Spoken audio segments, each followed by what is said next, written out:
दोस्तों स्वागत है आपके अपने चैनल राजीव कॉम्पिटेटिव क्लास में। दोस्तों आज हम जो सीखने वाले हैं वो आपका मैटर इन आवर सराउंडिंग, इसका ये पार्ट 2 है। जी हाँ, पार्ट 1 आपने नहीं देखा, लिंक डिस्क्रिप्शन में या आप प्लेलिस्ट में जाके देख सकते हैं। ठीक है, तो ये आपका है मैटर इन आवर सराउंडिंग का पार्ट 2, जिसमें हम स्टार्ट करने वाले हैं एवोपोरेशन से, जो एवोपोरेशन से छूट गया था। और भी इसमें टॉपिक है कि सेल्सियस को केल्विन में, केल्विन को सेल्सियस में कैसे चेंज कर सकते हैं फॉर्मूले के साथ, ये भी मैंने बताया था। तो बोला था कि किस तरह से सीख सकते हैं, तो आज इस वीडियो में हम सीखने वाले हैं। तो आइए तो ये पार्ट 2 को शुरू करते हैं। सबसे पहले इसमें आ जाता है एवोपोरेशन। ये क्या है, यानी वाष्प। तो यहाँ पर देखिए कि the phenomenon of conversion of liquid to gas at any temperature. तो ये क्या है, एवोपोरेशन है।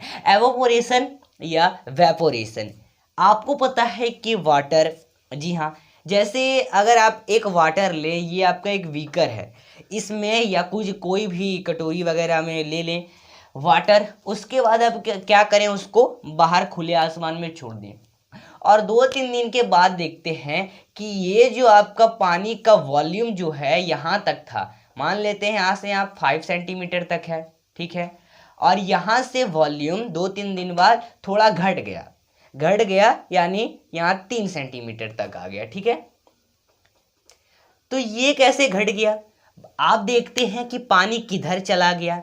तो जी हाँ, ये जो है ना आपका पानी कहाँ चला गया, ये आपका प्रश्न उठता है कि पानी 5 सेंटीमीटर तक था, 3 सेंटीमीटर तक आ गया। पानी जो है ना वो आपका वाष्प हो जाता है हीट के कारण, इसमें हीट नीचे से आता है और ये हीट के कारण, उष्मा के कारण ये एवोपरेट हो जाता है, पानी एवोपरेट होते रहता है और ये जल वाष्प हो जाता है।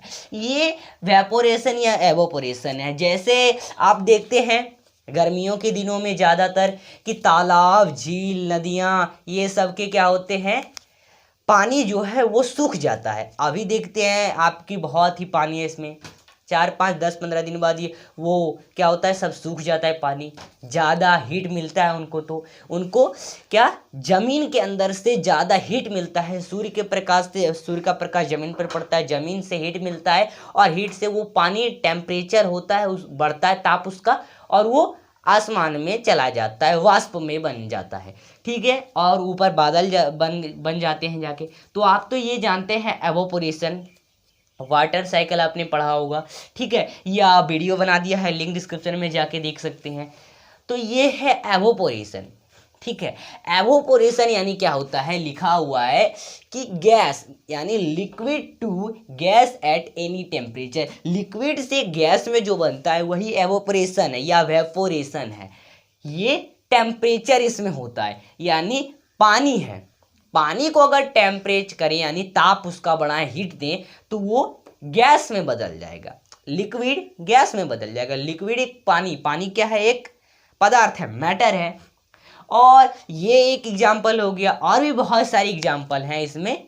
ठीक है, तो ये हुआ आपका वेपोरेशन या एवोपोरेशन। अगला इसका टॉपिक हम देखते हैं, आइए अगला टॉपिक है फैक्टर्स ऑफ इफेक्टिंग एवोपोरेशन। तो ये क्या है, इसमें आ जाता है 4 properties, surface area, temperature, humidity, air. तो सबसे पहले सरफेस एरिया क्या है कि सतह का क्षेत्रफल बढ़ाने से इसका दर जो है वो बढ़ता है। तो ये इसका मतलब क्या होता है, और टेम्परेचर में ताप को बढ़ाने से इसका ताप का दर बढ़ता है। तो ये क्या है, ये सब सीखने वाले हैं। सबसे पहले हम सरफेस एरिया की बात कर लेते हैं। सरफेस एरिया, जैसे मैंने अभी बताया कि सतह को बढ़ाने से दर बढ़ता है, रेट बढ़ता है। तो सतह क्या है, एरिया क्या है, सरफेस एरिया। तो इसमें जैसे अगर आप एक कपड़ा ले लें, गीला कपड़ा ले लें, उसको आप खुले जगह या कहीं भी उसको क्या करें, खुला करके, खोल के एकदम अच्छे से पूरा सुखाएं। ठीक है, उसको खुले जगह पर खोल के अच्छा से समय यानी पूरा पसार के उसको सुखाएं, ना कि एक गठरी रख के सुखाएं। तो ये जो आपका खुला कपड़ा होके सूखेगा, पूरा पसर के जो कपड़ा सूखेगा वो आपका जल्दी सूखेगा, यानी वो जल्दी वाष्पित होगा, एवोपरेट होगा। ठीक है, लेकिन अगर आप वही कपड़ों का एक ढेर लगा के उसको सुखाएं तो वो कभी सूखेगा, वो देर में सूखेगा। तो यही कहता है कि सरफेस एरिया आगे आता है टेम्परेचर, ताप बढ़ाओ टेम्परेचर बढ़ेगा। यानी कि अगर आप क्या करते हैं, एक चाय बना रहे हैं, चाय के अंदर आप केतली में बना रहे हैं चाय, नीचे से आपका बर्नर लगा हुआ है, टेम्परेचर नीचे से जा रहा है, ऊपर पानी उबल रहा है, उसमें चाय पत्ती चीनी वगैरह है, तो नीचे से अगर आप टेम्परेचर देते हैं तो उसमें जो पानी है ऊपर केतली में वो उसके छोटे मुंह से निकलेगा, और वो क्या निकलेगा, उसका धुआं निकलेगा, और वो धुआं क्या है, आपका एयर है। जी हाँ, तो वो है एवोपरेट होता है, पानी एवोपरेट हो रहा है यानी जल वाष्प हो रहा है। तो हम टेम्परेचर को और बढ़ा रहे हैं और जल वाष्प हो रहा है, और बढ़ा रहे हैं और जल वाष्प हो रहा है, तो ये कहता है टेम्परेचर। ठीक है, आगे आइए ह्यूमिडिटी। वायु में उपस्थित जल वाष्प की मात्रा को ह्यूमिडिटी कहते हैं। इसमें क्या होता है कि जल वाष्प की मात्रा कम रहती है तो उसे शुष्क वायु कहते हैं, और जल वाष्प की मात्रा ज़्यादा रहती है तो उसे नम वायु कहते हैं। ठीक है, ये ह्यूमिडिटी कहलाता है। उसके बाद एयर, एयर यानी हवा, एयर में जल वाष्प होता है ना, यानी कि अगर आप कपड़े को सुखाएं और उसको खुले जगह में छोड़ें तो एयर उस पर लगता है तो वो एयर से भी सूखता है, एयर से भी जल वाष्प होता है। अगर आपका पसीना है तो उसको आप पसीना पोंछें या नहीं पोंछें, जब नहीं पोंछते हैं अगर हवा चल रही है वहाँ पर तो हवा में जल वाष्प होता है, तो वो क्या करता है, आपके शरीर में जो पसीना होता है उसको तुरंत ही जल वाष्प कर देता है, यानी वो एवोपरेट हो जाता है पसीना, और आप कुछ मिनट के बाद देखते हैं हमारा पसीना गायब है, तो वो कहाँ जाता है, वो जल वाष्प हो जाता है। ये एयर का प्रॉपर्टी कहलाता है। तो ये हुआ फैक्टर्स इफेक्टिंग एवोपरेशन। आइए अगला टॉपिक इसका देखते हैं। आगे है आपका वाष्पीकरण के कारण शीतलता कैसे होती है, यानी शीत। तो ये क्या है कि how does evaporation cause cooling, cooling यानी ठंडक। यानी कि अगर एग्जाम्पल की बात करें, आपके पास ईथर है, पेट्रोल है, इसको आप क्या करते हैं, अगर अपने हाथ पर लेते हैं, हाथ में आप जानते हैं अगर आप कभी अपने हाथ को, दोनों हाथ से हाथ को छूते हैं तो आपको गर्मी महसूस होती है, तो वो महसूस होती है गर्मी, यानी आपके हाथ में क्या है, हीट है, एक ताप है, हीट है, उष्मा है, और वो उष्मा जो है ना, अब वो खोएगा उष्मा जब आप अपने हाथों पर पेट्रोल या आप क्या करते हो, देते हो ईथर। तो अगर लेते हो अपने हाथों पर तो आपका क्या होता है, हाथ का जो उष्मा होता है वो उस जलवाष्प को खो देता है, और वो यानी जलवाष्प हो जाते हैं, वो पेट्रोल या ईथर आपके हाथ में है तो, और आपके हाथ को ठंडक महसूस होती है, यानी कूलिंग महसूस होती है। वैसे एग्जाम्पल की, अगर आपके गर्मी के दिनों में आप अपने छत पर क्या करते हो, पानी डालते हो, घर के आंगन में अपने पानी डालते हो, क्यों डालते हो, क्योंकि पानी जमीन के अंदर तो हीट है, उष्मा है, और वो पानी जैसे उस पर जाएगा तो वो क्या करेगा, उष्मा जो है उस पानी को खो देगा, उष्मा हीट रहेगा नीचे से ताप, तो वो पानी भी एवोपरेट होगा, और साथ ही जब उसमें कूलिंग जाएगा, पानी तो ठंडा चीज़ है, ठंडा जाएगा जमीन के अंदर, यानी जमीन पर रहेगा या छत पर रहेगा, उष्मा में मिलेगा, तो उष्मा जो है ना वो क्या करेगा, उस पानी को खो देगा, यानी वाष्प बन के उड़ा ले जाएगा, तो उष्मा भी निकल जाएगा, और तब हमको छत पर ठंडक महसूस होती है। जैसे एग्जाम्पल कि मिट्टी का बर्तन हो गया या सुराही हो गया, तो उसमें अगर आप पानी डालते हैं तो वो देखिए आपका मटका जो है, सुराही जो है, वो तो आपका जब उसमें पानी डालेंगे तो वो तो एकदम गीला गीला हो जाएगा, नहीं तो पानी नहीं रहेगा तो वो एकदम ड्राई हो जाएगा, सूख जाएगा।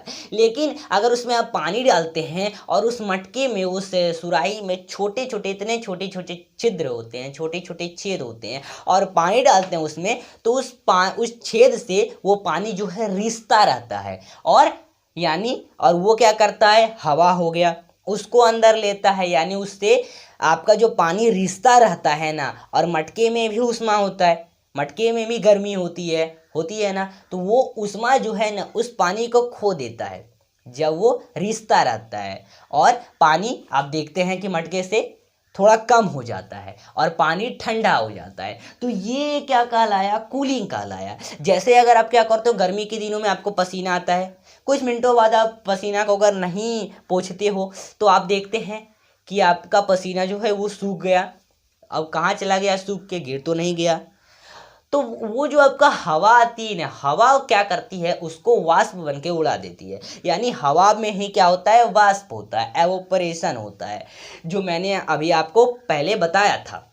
ठीक है, और उससे वो उष्मा, हमारे शरीर में उष्मा होती है, हीट होती है, उष्मा क्या करती है, उस पसीने को खो देती है। तो ये हुआ जल वाष्प, यानी कूलिंग कहलाता है, एवोपरेशन कहलाता है। अगर आप चाय पीते हैं, ग्लास में पीते हैं, तो उसमें ज़्यादा देर में ठंडा होती है, उसमें कम जल वाष्प होता है। वही अगर आप प्लेट में ले लें, तो प्लेट का जो एरिया है वो बड़ा होता है, डेफिनेट बाउंड्री होता है उसका, बड़ा होता है, और उससे क्या होता है, जल्दी जल्दी वाष्प होता है आपका चाय, यह, और वो ठंडा होता है जल्दी। तो ये कहलाया आपका how does evaporation cause cooling. आइए अगला इसमें क्वेश्चंस होगा वो देखेंगे।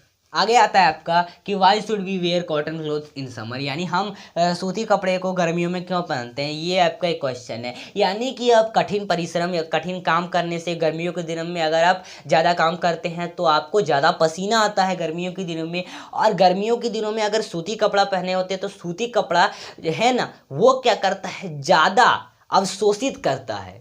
जी हाँ, ज़्यादा पसीने को, पानी को अवशोषित करता है। यानी सूती कपड़ा में आप देखते होंगे कि जल्दी ही कपड़ा सूख जाता है, क्योंकि उसके अंदर ज़्यादा छिद्र होते हैं सूती कपड़े में, और ये सूती कपड़ा है जो अवशोषित करता है आपके पसीने को। हवा में आपका क्या होता है, यानी ये होता है एवोपरेशन होता है, और वो हवा जाता है आपके शरीर में, तो क्या होता है, आपका शरीर ऊष्मा प्रदान करता है, यानी उष्मा आपके शरीर से निकलता है, और ये आपका कहलाता है, और आपको ठंडक महसूस होती है। जी हाँ, आपके शरीर से अगर पसीना गायब होता है तो आपको ठंडक भी महसूस होती है। तो ये हुआ why should we wear cotton clothes in summer. ठीक है, तो आइए अब हम सीखते हैं कि आप केल्विन को सेल्सियस, सेल्सियस को केल्विन में किस तरह से चेंज कर सकते हैं। तो आइए सीखते हैं। आपका यहाँ पर क्वेश्चन दिया हुआ है, यही आपका क्वेश्चन है कि आप सेल्सियस को केल्विन, केल्विन को सेल्सियस में किस तरह से चेंज कर सकते हैं। इस क्वेश्चन में क्या दिया हुआ है कि आप केल्विन को कैसे आप चेंज कर सकते हैं सेल्सियस में, ये आपका क्वेश्चन है। केल्विन का ये क्वेश्चन है, इसको आपको सेल्सियस में चेंज करना है। सबसे पहले आपको इस पर ध्यान देना है, यही एक मेन फार्मूला है, बस यही एक फार्मूला है जिसके सहायता से आप केल्विन को सेल्सियस, सेल्सियस को केल्विन में क्या कर सकते हैं। तो यानी 0 degree Celsius is equal to K-273। तो ये आपका फार्मूला है, और इसमें पहला जो क्वेश्चन है कि कन्वर्ट इनटू सेल्सियस, उसके बाद हम कन्वर्ट इनटू केल्विन में सीखेंगे। तो सेल्सियस यानी केल्विन को सेल्सियस में कन्वर्ट करना है, तो हम क्या करेंगे, 470 केल्विन को सेल्सियस में कन्वर्ट करना है। फार्मूला हम जानते हैं कि 0 degree Celsius is equal to K-273, ये है। अब इसी के सहायता से हम बनाएंगे, हम क्या करेंगे, 0 degree Celsius is equal to, और K यानी केल्विन, केल्विन कितना है, क्वेश्चन ये है 470 है, तो 470 केल्विन माइनस ये 273 घटा दो, तो 0 degree Celsius is equal to 197 degree Celsius. तो ये हुआ आपका आंसर, यानी 197 डिग्री सेल्सियस इसका सेल्सियस हुआ, यानी इस केल्विन का ये सेल्सियस हो गया। तो आप इस तरह से ये सवाल को बना सकते हैं। ठीक है, आइए अगला इसका क्वेश्चन हम देखते हैं। मैं इसी को मिटा देता हूँ यहीं पर। अगला इसी का क्वेश्चन है कि 173, ठीक है, ये है। तो हम जानते हैं ये फॉर्मूला है, 0 degree Celsius is equal to K-273। 0 degree Celsius is equal to K कितना है, 173 है केल्विन, माइनस 273, यही है ना। अब इनसे इसको घटाना है, ना कि हम इसको उल्टा करके घटाएं, हमको इसी तरह से घटाना है। अगर हम घटाते हैं तो ये आता है 0 degree Celsius is equal to 100 degree Celsius, लेकिन ये आपका आंसर तो है ही नहीं, क्योंकि अगर आप छोटे में से बड़े को घटाते हैं तो आपको जितना आएगा, यानी बड़े में से छोटे को घटाओ तो उतना ही आंसर आता है, और छोटे में से बड़े को घटाओ तो उतना ही आंसर आता है। लेकिन अगर आप छोटे में से बड़े को घटाते हैं तो आपको छोटे का आंसर में माइनस पहले लगाना होगा, यानी minus 100 degree Celsius, minus 100 degree Celsius. इस तरह से आप इसका आंसर लिखेंगे। तो आपने ये समझ लिया। आइए अब हम सीखते हैं आप सेल्सियस को केल्विन में कैसे चेंज कर सकते हैं। अगला सवाल आपका ये है, देखिए इसमें 30 डिग्री सेल्सियस को केल्विन में कैसे चेंज कर सकते हैं। केल्विन में चेंज करने के लिए यही फॉर्मूला लगाएंगे। इसमें क्या है 0 डिग्री सेल्सियस, तो 0 डिग्री सेल्सियस क्या है यहाँ पर है ना 30 degree Celsius is equal to आपको क्या करना है, जैसे दिया हुआ है K माइनस 273, तो वही हमको लिख देना है। ओके कर दिया। अब यहाँ पर आप क्या करेंगे, अब इसमें हमारा तो ये तो आपने इतना कर दिया, तो अब प्लस में लिखेंगे, यानी इसको इधर ले आएंगे, यानी 30 degree Celsius plus 273 is equal to Kelvin, इस तरह से लिखेंगे। अब इन दोनों को जोड़ देंगे, जोड़ दो, जोड़ देने के बाद आपका 303 केल्विन आ जाएगा। 303 केल्विन आंसर आ गया। तो ये एक तरीका हुआ, इस तरह से आप बना सकते हैं। ठीक है, बस यही करना है। उसमें हमने प्लस कर दिया था, इसमें आप माइनस करेंगे। आइए अगर इसी का हम दूसरा बनाने की कोशिश करें तो मैं इसको मिटा देता हूँ। ठीक है, आइए अगला आता है -71 डिग्री सेल्सियस। ये कुछ अलग है, इसमें हमने डिग्री सेल्सियस -71 डिग्री सेल्सियस है। Okay, is equal to Kelvin -273। अब यहाँ पर हम फिर से -71 डिग्री सेल्सियस तो ये है ही, और यहाँ पर -1 प्लस कर देंगे 273 इज इक्वल टू केल्विन, हो गया। अब यहाँ पर क्या करना है कि 273 केल्विन है, लेकिन इसको हम इस तरह से लिख नहीं सकते हैं, इसलिए हम इसको उल्टा करेंगे। जी हाँ, माइनस है ना, तो इसको हम 273 माइनस 71 कर देंगे इज इक्वल टू केल्विन। अब इसको घटा दो, घटा देने के बाद 202, तो ये केल्विन आपका आंसर है, यानी सॉरी सेल्सियस, डिग्री सेल्सियस आपका आंसर है। तो इस तरह से आप इसको बना सकते हैं, कन्वर्ट इनटू केल्विन। ठीक है, तो आपने ये जान लिया। तो दोस्तों ये आपका टॉपिक था, पूरा चैप्टर हमने खत्म कर दिया मैटर इन आवर सराउंडिंग। तो फिर मिलते हैं अगले वीडियो के साथ, तब तक के लिए बाय। अगला टॉपिक लेके और भी जो आपका टॉपिक है उसको हम देखेंगे। फिर मिलते हैं, और इस चैनल को सब्सक्राइब कर दें, वीडियो पसंद आए वीडियो को शेयर कर दें, और पार्ट 1 जरूर देख लें। ठीक है।